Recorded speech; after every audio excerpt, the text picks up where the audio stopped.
Hey guys, I'm John Florey. I'm the CEO and co-founder of Sama Labs. We are a performance-based digital marketing agency helping e-com brands scale and grow their business. I'm here today with Corey Epstein, who is the CEO and founder of VoyageSMS and LiveRecover. Corey, thank you for joining me, man. Yeah, great to be here. Thanks, John. Cool. So, for anyone who's joining us for the first time, this conversation and podcast format is really just designed to be easily digestible. I'm going to be inviting a lot of entrepreneurs, founders, operators, consultants, and just people who are into self care, wellness, and just being a better version of yourself. Corey happens to be our first guest. I'm super excited to bring Corey on, talk about his experiences growing and scaling brands, and then into his new venture, which is Voyage SMS and LiveRecover. So, Corey, you are the founder and former CMO or CEO, excuse me, of Distilled, which CMO at is some point as well. okay. I'm sure you wore a lot of hats like we all do, right? But Yeah. Distilled was the brand. Can you just, from a top-down view, tell me what Distilled was and how you got to where you guys were? Sure, yeah. So launched Distilled back in 2012. It was a time when there wasn't a lot of clothing in e-commerce. This was pre-Bonobos, pre-Zara or H&M or anyone moving online. And, was inspired by what I saw with Dollar Shave Club. Living in Los Angeles, I found these clothing markets and started to sell clothing online, originally under 20 Jeans. Later, we rebranded to Distilled when we went a little more upmarket, expanded into women's. So yeah, we were an early direct-to-consumer brand before D2C was really a common term, household term. Got it. Awesome. Well, so what was like the experience for you? Because, we're an agency, but we have some of our own brands that happen to be more in the outdoor apparel space. So I'm sure we can relate to some of the challenges you've experienced when you were trying to scale the brand. I'm sure you saw a lot of the evolution with digital marketing as a whole from, the organic algorithm when it was just pure chronological, going into relevancy, the paid ads and acquisition. What were some of the big challenges that you guys experienced? Because I know one of the big things that you had accomplished was scaling the brand to doing over a million in revenue per month, just D2C. So getting to that point, what were some of the pain points and how did you guys navigate those? Yeah, I think it was an interesting time because we did great with digital acquisition because all of these channels were just coming online. So, when I launched, it was I started testing with Google AdWords, and we were acquiring customers. I mean, it's very hard to make that work at scale, I think, for startups in certain categories from like a pure AdWords perspective. But we kind of rode the wave when Facebook opened up to small businesses.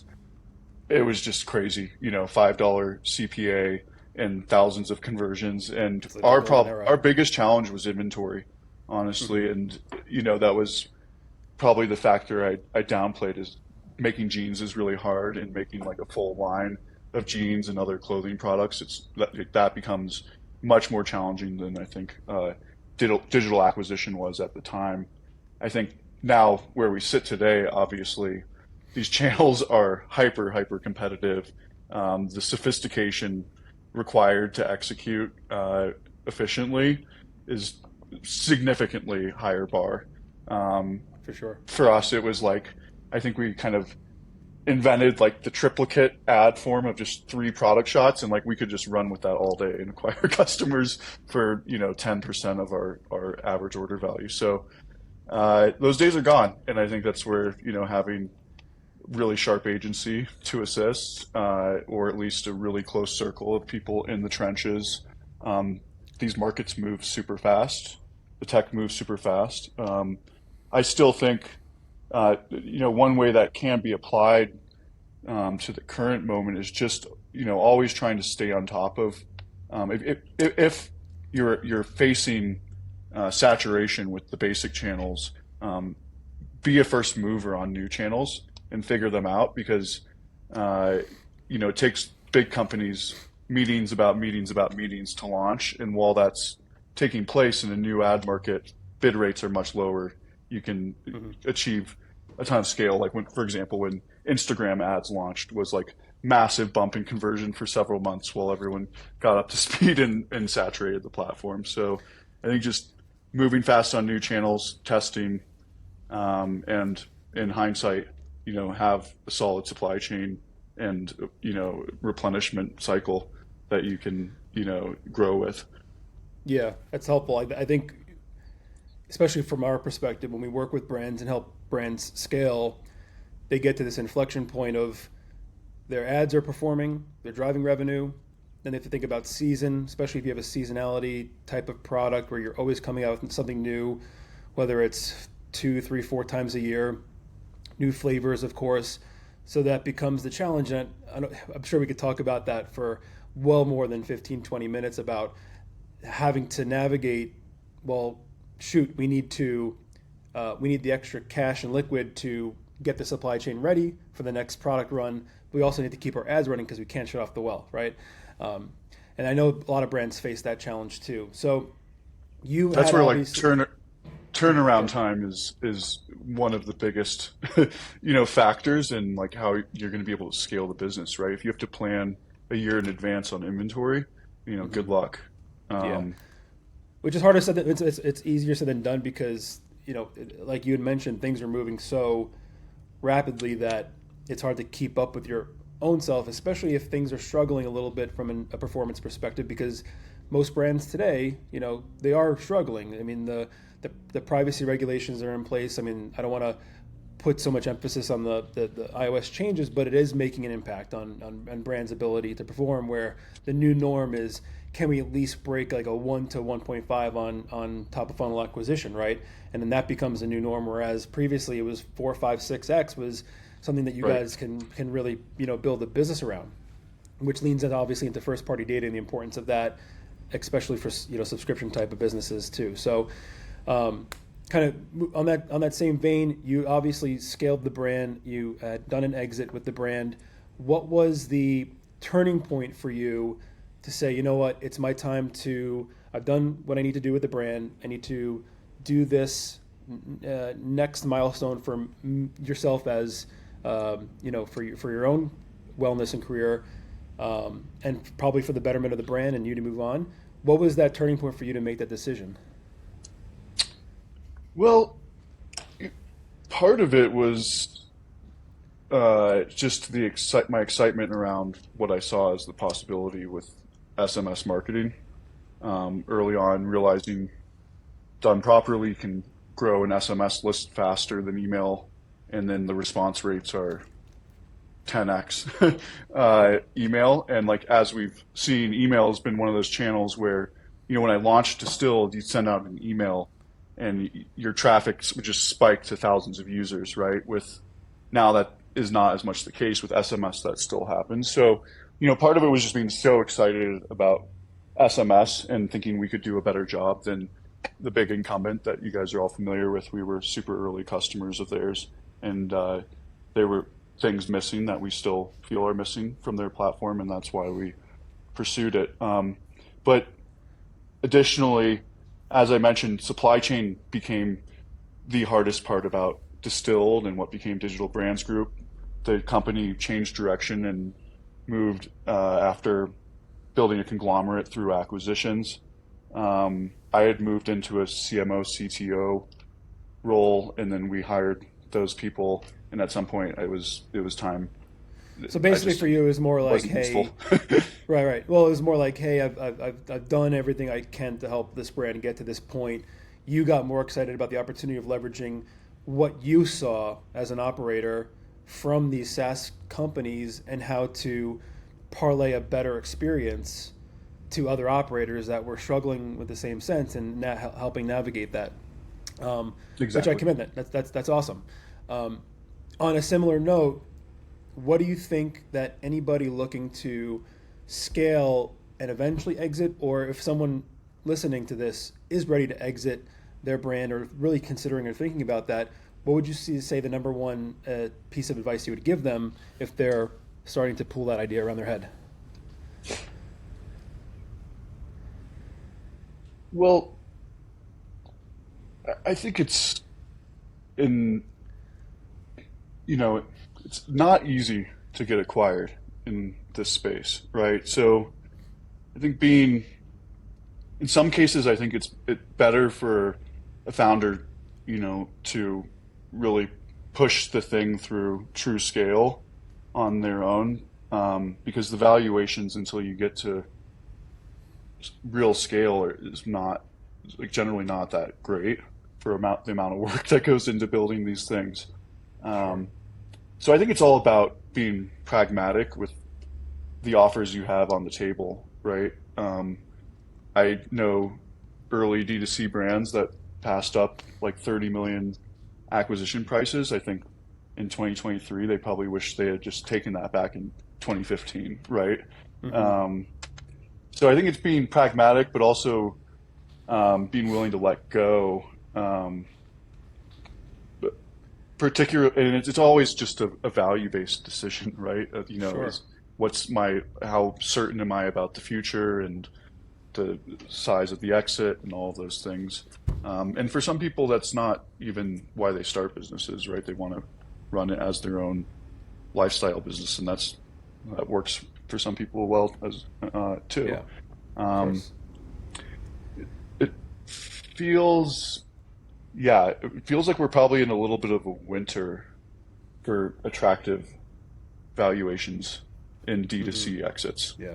People are a little You're bit more either shy. fire sailing, or maybe you're building a conglomerate and trying to do an IPO, I think, or you're big enough, the brand's big enough that you might be able to pull that off.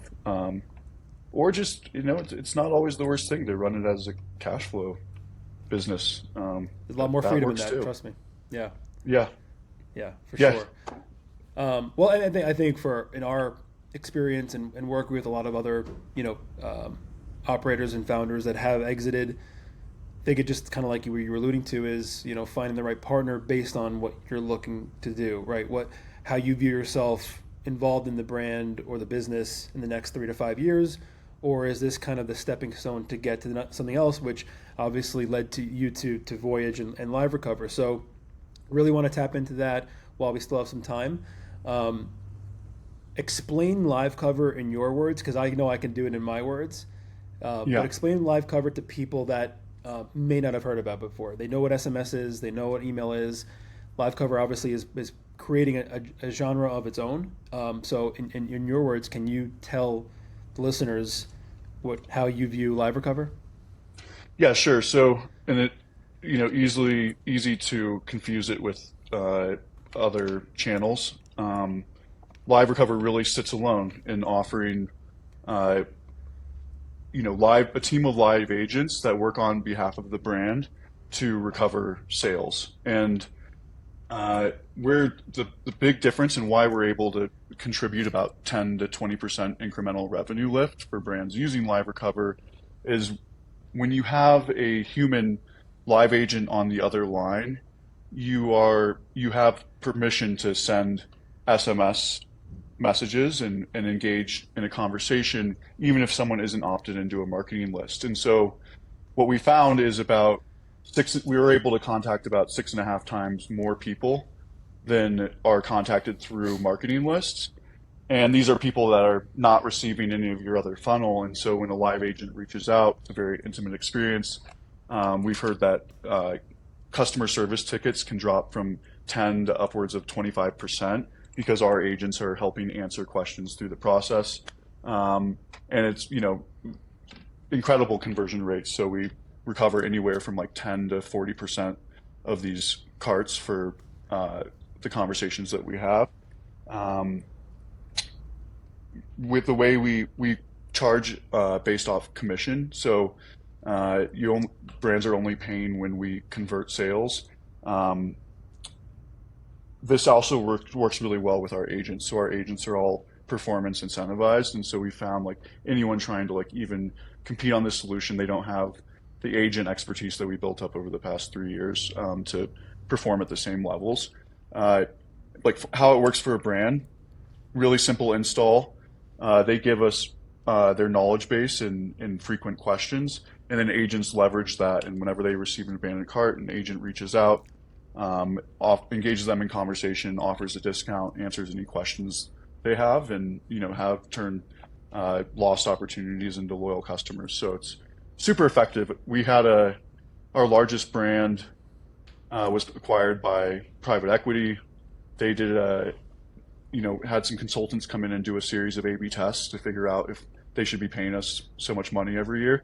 And what they realized is we're increasing their conversion rate by 11% overall, and their average revenue per user by about 6%. So it's true incremental revenue. Even if you're doing all the other automation marketing activities, this will add 5-10% to your top line revenue. We feel it's kind of a no-brainer and just a matter of getting the word out. Every brand should have this activated. Yeah, I think the word you guys use is the peer-to-peer, right?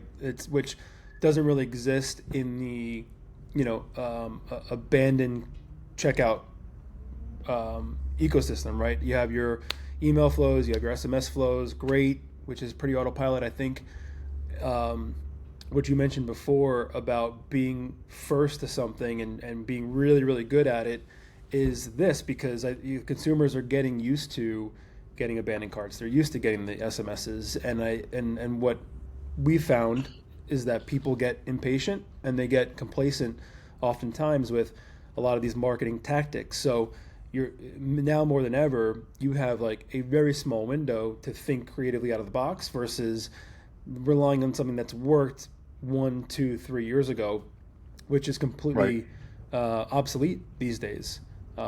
And it's hard to obviously convince brands that something that's worked a couple of years ago won't work today. And obviously the definition of insanity is doing the same thing over and over again, expecting a different result. So this is a great new platform. I can speak to it because we do have clients actively using it today. I've become a big advocate since I known about it when you guys first acquired and really put some octane on the program. So yeah, it's definitely something that most brands I don't think are aware of enough. And I know you guys are doing everything you can to get that brand awareness out there to make your space known. But it's a great tool. You guys are absolutely crushing it with something that's super, super appealing for a lot of businesses. Yeah, and the majority of people we're reaching out to are not even on a marketing list, and that's where there's that true revenue lift. You're not doubling up on conversations or marketing material. You're tapping into people that the 90% that don't opt in, that's roughly, generally you get 10% opt in on a lead form. So what about those other 90% that end up making it to checkout? That's where we come in, and it's true revenue lift. I'll also just mention, like P2P, these are legal terms or compliance terms as well. So there's A to P, which is application to person. And so this is your VoyageSMS, Klaviyo, all these others. So there's very strict opt-in requirements when an automated application is sending to a person. Where we are different is this P2P solution. And even the other providers that have added on human outreach, they're still operating in the A to P framework of only subscribers. You have to run those programs completely separately. You can't even share a phone number because the way you register these things is like, we're using this phone number for chat with our customers and not as a marketing platform. And so it's where, I think there's a lot of confusion, in terms of like what the true P2P opportunity is. Yeah. So the last question I have, and then we'll wrap this up, is the big scary A word that all marketing agencies and brands talk about, attribution. Have you guys struggled with that with LiveRecover? Because I know that's when you have conflicting platforms fighting over revenue versus the other. I know you guys are pretty much in your own lane with that sense, but has that been a struggle at all with trying to get brands to buy into it? Well, we're a mid-funnel, right? A mid-funnel acquisition channel. We're not operating at the top of funnel. So, what we do for an agency is lower CPAs because we're ensuring that an extra layer of customers check out, right? But I wouldn't even put us into CPA. It's effectively a 5% charge to convert additional users because there's that guaranteed 20x ROI on our spend. I think it's, easily justifiable for pretty much any business unless their margins were sub 20%. Well, if that's the case, they have much bigger problems than figure out attribution. Well, it depends on AOV, right? Doing True. doing boats or something might Right, work. right, of course. Yeah. More volume. Well, cool. Well, Corey, thank you so much for taking this time to chat with me. Really exciting. Congratulations on all the success you've had, and obviously we're going to be along the ride. Likewise, For big fan of what you Voyage. guys are doing. Cool. Yeah. Appreciate that, man. So anyone wants to check out LiveRecover and Voyage SMS, the URLs are LiveRecover.com, VoyageSMS.com. easy enough. Corey, thanks so much, man, and then I'll see you around, all right? Yeah, thank you.